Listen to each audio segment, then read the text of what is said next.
பிரசங்கி 5ஆம் அதிகாரம்.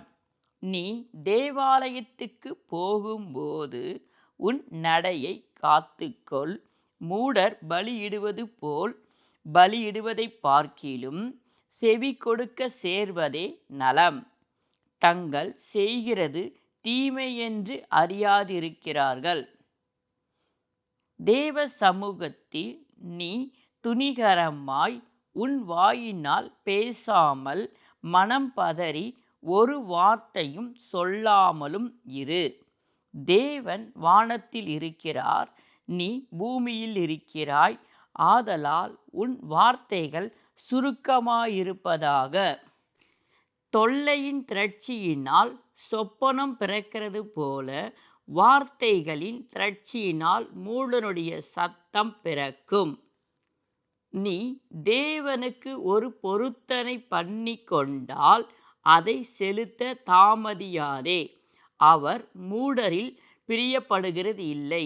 நீ நேர்ந்து கொண்டதை செய். நீ நேர்ந்து கொண்டதை செய்யாமல் போவதை பார்க்கிலும் நேர்ந்து கொள்ளாதிருப்பதே நலம். உன் மாம்சத்தை பாவத்துக்குள்ளாக்க உன் வாயுக்கு இடம் கொடாதே.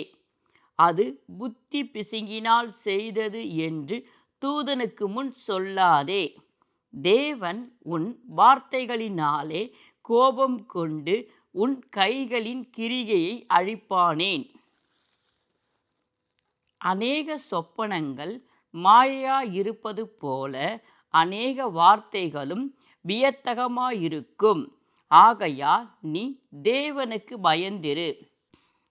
ஒரு தேசத்தில் ஏழைகள் ஒடுக்கப்படுகிறதையும் நியாயமும் நீதியும் புரட்டப்படுகிறதையும் நீ காண்பாயானால் அதை குறித்து ஆச்சரியப்படாதே.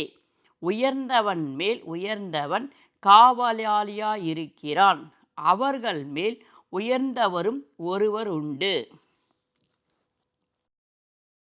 பூமியில் விளையும் பலன் யாவருக்கும் உரியது. ராஜாவும் வயலின் பலனால் ஆதரிக்கப்படுகிறான். பணப்பிரியன் பணத்தினால் திருப்தி அடைவதில்லை, செல்வப்பிரியன் செல்வ பெருக்கினால் திருப்தி அடைவதில்லை. இதுவும் மாயையே. பொருள் பெருகினால் அதை தின்கிறவர்களின் பெருகுகிறார்கள்.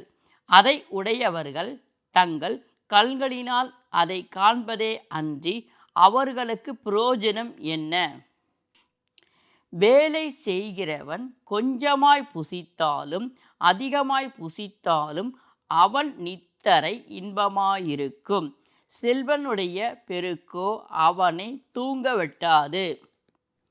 சூரியனுக்கு கீழே நான் கண்ட வேறொரு கொடிய தீங்கும் உண்டு. அதாவது ஐஸ்வர்யமானது அதை உடையவர்களுக்கே கேடுண்டாகும்படி சேகரித்து வைக்கப்படுவதாம். அந்த ஐஸ்வர்யம் விக்கனத்தினால் அழிந்து போகிறது. அவன் ஒரு புத்திரனை பெறுகிறான், அவன் கையில் யாதொன்றும் இல்லை. தன் தாயின் கர்ப்பத்திலிருந்து நிர்வாணியாய் வந்தான், வந்தது போலவே நிர்வாணியாய் திரும்ப போவான். அவன் தன் பிரயாசத்தினால் உண்டான பலன் ஒன்றையும் தன் கையிலே எடுத்து கொண்டு போவதில்லை. அவன் வந்த பிரகாரமே போகிறான். இதுவும் கொடுமையான தீங்கு. அவன் காற்றுக்கு பிரயாசப்பட்டதினால் அவனுக்கு லாபம் என்ன? அவன் தன் நாட்களில் எல்லாம் இருளிலே புசித்து மிகவும் சலித்து நோயும் துன்பமும் அடைகிறான்.